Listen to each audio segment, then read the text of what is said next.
Pak Sarip, itu Pak Gubernur, Pak Anies Baswedan mengumpulkan 7 fraksi. Ya, itu kan kalau Enggak, fraksi kan itu dalam rangka apa itu kira? Upaya untuk melobi kah supaya tidak ikut PDIP dan PSI, tidak mengajukan hak interpelasi atau apa?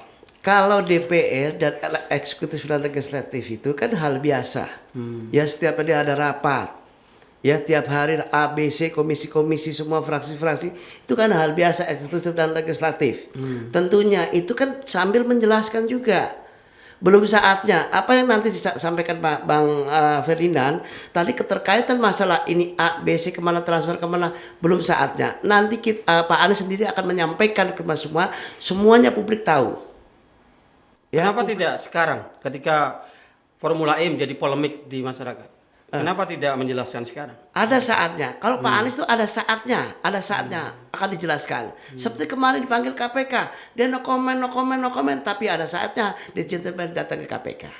Jelaskan kepada penyidik KPK. Aman dengan 9 pertanyaan.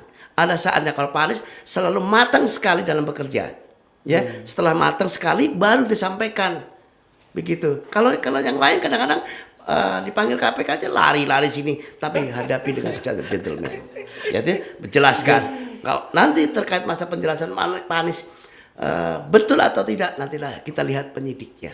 Ini Pak Anies gentleman ya. Gentleman, sangat gentleman. Apalagi dia anti korupsi. Kita lihat aja, ada nggak korupsinya dia? Pekerjaan-pekerjaan yang mana yang dikorupsi sama beliau? Anak buahnya mungkin tidak. Kalau anak buahnya korupsi, ya anak yatim piatu aja langsung disikat. Disitulah. Karena saya udah mengenal udah cukup lama beliau. Iya. Kalau menurut Pak Sarip kira-kira interpelasi ini berlanjut atau gagal? Kalau interpelasi saya rasa nggak usah lah. Ya tak? Kenapa Tunggu saja. Tunggu saja setelah selesai. Ya, Pak Anies akan menjelaskan di depan DPRD. Ya kan, dengan paripurnanya. Itu ada agenda nanti. Kita lihat, jangan kita begini tapi jangan seujon dulu, tetapi lihat kinerjanya secara administrasi maupun faktualnya berjalan begitu. Kalau misalnya gini Bung Ferdinand, ya ini kan serba salah ya. Dilanjutkan juga bikin kisruh, dihentikan, ini juga Nyebur. menimbulkan persoalan. Ya, berhenti sudah keluar dana kurang lebih 1 triliun tadi. Kemudian pihak Formula E Operation juga komplain kan tentu saja. Gimana menurut? Ya, memang ini kan menjadi dilema besar bagi Pak Anies Baswedan. Posisi Pak Anies menurut saya terkait dengan Formula E ini kejepit di tengah, mundur kena, maju kena.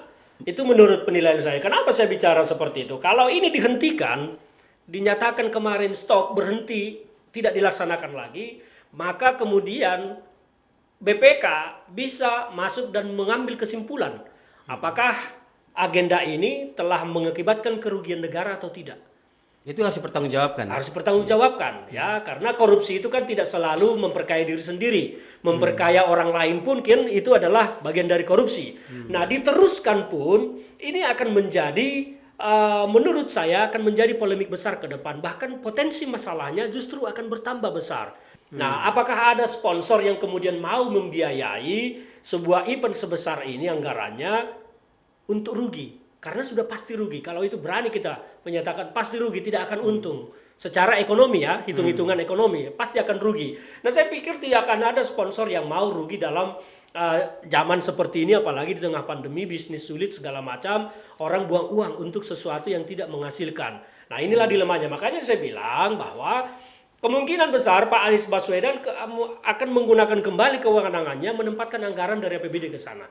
Maka kerugian nantinya yang akan terjadi siapa yang justru dirugikan nih?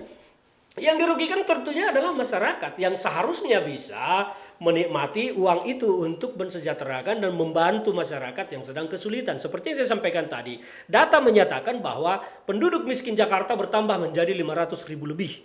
Nah, kalau uang triliunan ini dipergunakan untuk menolong mereka, membantu mereka, atau membangun rumah susun secara benar kepada mereka untuk kemudian ditempatkan di sana, kan akan sangat membantu masyarakat miskin kita. Nah inilah yang tentu yang rugi akan masyarakat. Maka ketika masyarakat rugi, yang dirugikan adalah keuangan negara. Merugikan keuangan negara, ya kesimpulannya adalah korupsi. Nah itu kan nanti kalau agenda ini selesai dilaksanakan. Maka kenapa saya bilang Pak Anies Baswedan hanya mau mengulur waktu sampai ke Juni 2022? Ya karena itu, karena ini kalau dihentikan sekarang, maka kita bisa menyimpulkan telah terjadi kerugian keuangan negara. Mana kerugiannya? Yang tadi, fee formula yang sudah dibayar tetapi tidak menghasilkan apapun. Ini setara dengan proyek fiktif namanya. Karena uang keluar tidak menghasilkan sesuatu. Nah itu kerugian negara. Akhirnya menjadi proyek yang gagal, mangkrak ya? Ya bukan proyek mangkrak lagi, tetapi adalah proyek gagal, proyek fiktif. Karena dia fiktif, alokasi anggaran dialokasikan, tetapi tidak dilaksanakan. Benar begitu, Itu Pak Sarif? menurut saya fiktif. Kalau pendapat saya gini, ini karena pandemi, ya pandemi ini kita bukan proyek mangkrak. Proyek ini akan tetap dilanjutkan, ya di 2022. Masih optimis ya? Ya saya optimis karena udah dijadwalkan. Kalau alasannya pandemi sudah mulai mereda, Nah, udah selesai. belum selesai dong. Ya, Kan udah 80-90% DKI Jakarta. ya, Ya. tapi kan sulit diprediksi untuk ke depan, ya kan? Belum bisa dipastikan. Masih unpredictable. Ya, kan kemungkinan untuk muncul varian baru, ya kemudian angka Kita lihat COVID nanti, terpapar naik. lihat nanti kalau masalah varian baru. Tetapi ini kita Jakarta ini sudah 96% sudah 11 juta penduduk Jakarta sudah tervaksin. Ya, kekebalan tubuh sudah. Ya kita lihat seperti orang-orang nonton bola di sana yang tidak pakai masker karena mereka sudah tervaksin semua. Jakarta sudah 11 juta. Sehingga sudah bisa bebas. Ya, masjid-masjid sudah dibuka, pengajian sudah dibuka. Ya, tetapi tinggal peraturannya saja, menjaga diri, melindungi diri, yaitu tetap pakai masker. Kalau ada varian baru kan seperti MU misalnya di Nah, kita walau Amerika alam Serikat. itu. Tetapi kita punya prospek. Ya kan ada triwulan, ada semester kan namanya pemerintah kan harus ada konsep.